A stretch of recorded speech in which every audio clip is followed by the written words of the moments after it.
আসসালামু আলাইকুম। অর্থনৈতিক সুমারি 2024-এ লিস্টারগণ তথ্য সংগ্রহ করার সময় তো কিভাবে আপনি তথ্য আংশিকভাবে সেভ করবেন, তো আজকের এই ভিডিওতে জানিয়ে দেওয়া হবে আংশিক তথ্য কিভাবে সেভ করবেন। তো অর্থনৈতিক সুমারিতে আপনি সকল তথ্য সংগ্রহ সম্পূর্ণ হয়ে যাওয়ার পর আপনি চাইলে অনলাইনে প্রেরণ না করে আংশিক তথ্য সেভ করতে পারবেন। সেক্ষেত্রে আপনি সাধারণ খানা হোক বা প্রতিষ্ঠানের খানা হোক বা অন্য যে কোনো খানায় তথ্যই আপনি সংগ্রহ করুন না কেন, সো তথ্য সম্পূর্ণ হয়ে যাওয়ার পর অবশ্যই এগিয়ে যান বাটনে ক্লিক করতে হয় অনলাইনে প্রেরণ করার জন্য। তো আপনি যেহেতু আংশিক তথ্য সেভ করবেন, সেক্ষেত্রে অবশ্যই এখানে আপনার যে কাজটা করতে হবে, তথ্য সংগ্রহের কোনো পর্যায়ে আংশিক সেভের প্রয়োজন হলে লাল গোল চিহ্ন ব্যাক বাটনে ক্লিক করুন। তো এখানে দেখতে পাচ্ছেন আপনি এগিয়ে যান বাটনের নিচে যে আপনার চিহ্নিত লাল বাটন রয়েছে, এখানে আপনি ক্লিক করার পর আপনার তথ্যটি আংশিকে সেভ হয়ে যাবে। তো প্রথমত আপনি আংশিকের তথ্যটি সেভ করলেন। দ্বিতীয় ধাপে তো ইউনিটের তথ্য আংশিক সেভ এর জন্য হ্যাঁ বাটনে ক্লিক করুন। তো এখানে দেখতে পাচ্ছেন আপনি দ্বিতীয় ধাপে এইরকম একটি ফর্ম আপনার সামনে ওপেন হবে।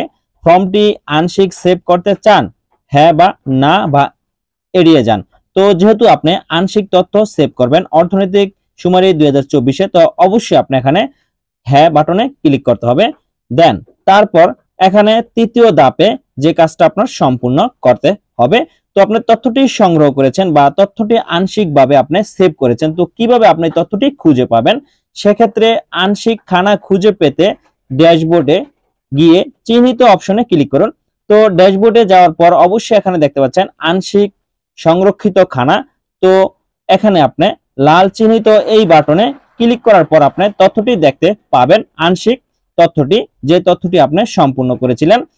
চতুর্থ ধাপে তো সংরক্ষিত আংশিক খানার তথ্য কোথায় খুঁজে পাবেন বা কিভাবে আপনি খুঁজে পাবেন, সেক্ষেত্রে অবশ্যই এখানে দেখতে পাচ্ছেন আপনার সংরক্ষিত আংশিক খানার তথ্য এখানে খুঁজে পাবেন, যেখানে আপনার দেখা যাচ্ছে। তো এখানে ক্রমিক নম্বর থাকবে, যেখানে আপনি যে তথ্যগুলো আংশিক তথ্য সেভ করবেন সেখানে এখানে সিরিয়াল ভাবে প্রত্যেকটি তথ্য এখানে দেওয়া থাকবে। তো আপনি চাইলে সেই আংশিক তথ্যটি দেখে নিতে পারবেন, তারপর আপনি অনলাইনে জমা দিতে পারবেন বা সেভ করতে পারবেন। সো অর্থনৈতিক সুমারি 2024-এ আজকের ভিডিওতে আপনাদেরকে জানিয়ে দেওয়া হলো আংশিক তথ্য কিভাবে সেভ করবেন এবং কোথায় গেলে আপনি আংশিক তথ্যটি খুঁজে পেতে পারেন। সো ধন্যবাদ সকলকে, ভালো থাকবেন, সুস্থ থাকবেন, আল্লাহ হাফেজ।